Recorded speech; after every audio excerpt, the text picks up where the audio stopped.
El libro del profeta Oseas. Oseas vivió en el reino del norte en Israel, al que a veces llaman Efraín o Jacob, alrededor de unos 200 años después de que el reino del sur se hubiera separado de Judá. Recuerda la historia del libro de Primera de Reyes. Oseas fue llamado a hablar a nombre de Dios durante el reinado de uno de los peores reyes de Israel, Jeroboam II. La nación estaba cayendo en el caos y en el año 722 el grande y terrible imperio asirio arrasó y destruyó a Israel. De nuevo, mira la historia de Segunda de Reyes. Y Oseas había visto venir todo esto. El libro es una colección de aproximadamente 25 años de predicaciones y escritos, y casi todo es poesía. Y esta colección ha sido diseñada para contener 3 secciones principales. Profundicemos y verás cómo funciona. La sección inicial cuenta la historia del matrimonio destrozado de Oseas con una mujer llamada Gomer, quien comete adulterio.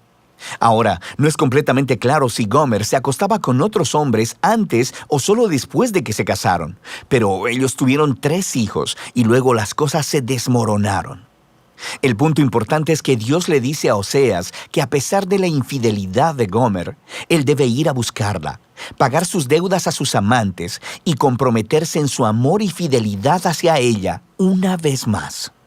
Y luego, Dios dice que todo esto, el matrimonio roto y luego restaurado, y los hijos, son símbolos proféticos que cuentan la historia de la relación de Dios con Israel.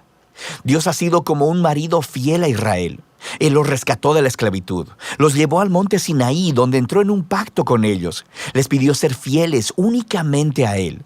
Pero luego, Él llevó a Israel a la tierra prometida, y ellos tomaron toda la abundancia que Él les dio y la dedicaron a la adoración al dios cananeo Baal.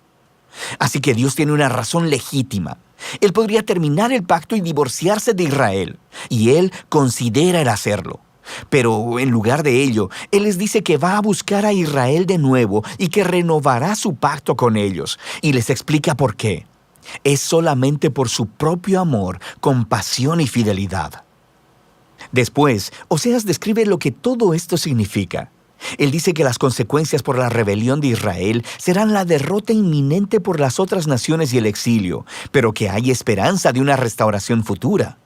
Un día, Israel se arrepentirá otra vez y regresará a adorar a su Dios. Y dice Oseas, Él pondrá sobre ellos un nuevo rey mesiánico del linaje de David, quien les traerá la bendición de Dios.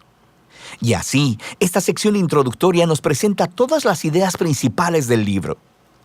Israel se ha rebelado y Dios traerá severas consecuencias, pero el amor del pacto de Dios y su misericordia son más poderosos que el pecado de Israel.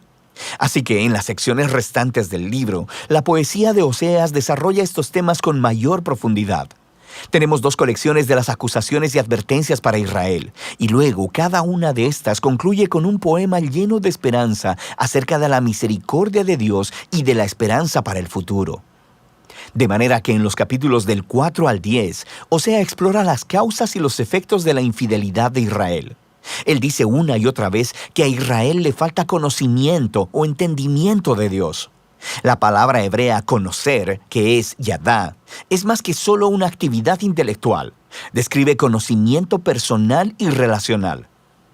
Es la diferencia entre simplemente conocer algo acerca de alguien y conocer a ese alguien realmente. Y Dios quiere que Israel lo conozca así, en una relación.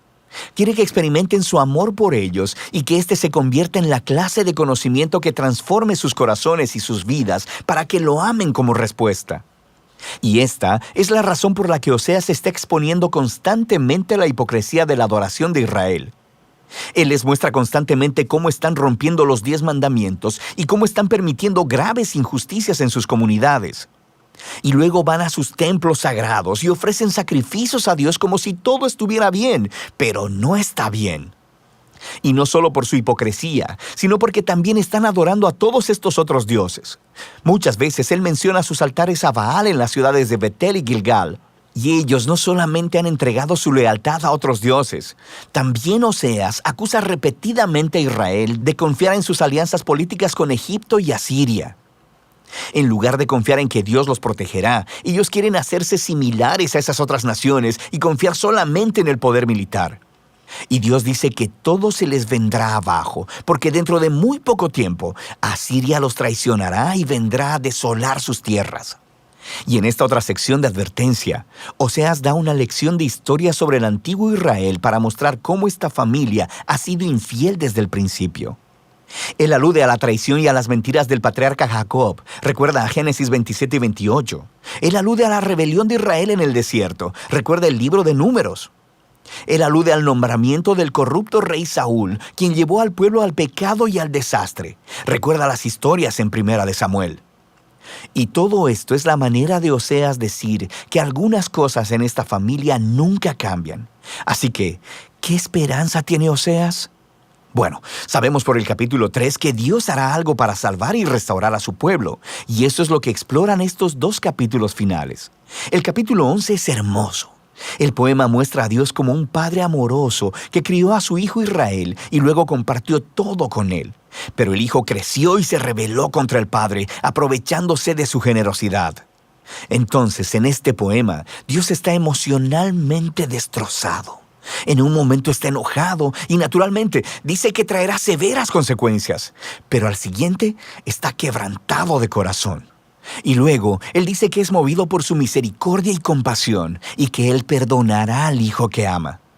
Él dice, ¿cómo te abandonaré, Efraín? Mi corazón se conmueve dentro de mí, se enciende toda mi compasión. Y así, aunque Dios permitió que Israel fuera conquistado por Asiria y enfrentara las consecuencias, esa no es la última palabra de Dios. Todavía hay esperanza, y de eso se trata el último capítulo.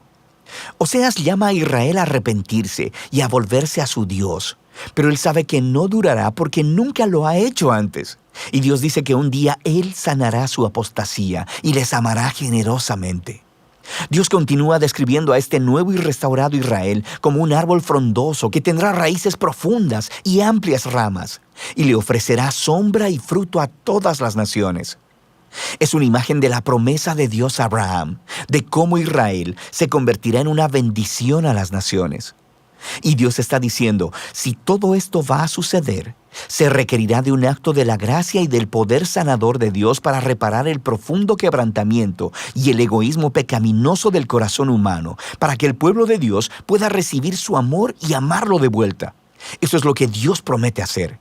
Ahora, después de este poema encontramos las últimas palabras del libro. Son como una nota añadida. Probablemente son del autor que reunió la poesía de Oseas y ahora quiere hablarte a ti, al lector, por un momento. Y él dice, ¿quién es sabio y prudente para entender todo esto? En otras palabras, los poemas de Oseas. Los caminos del Señor son rectos y los justos andan por ellos, pero los rebeldes tropiezan en ellos.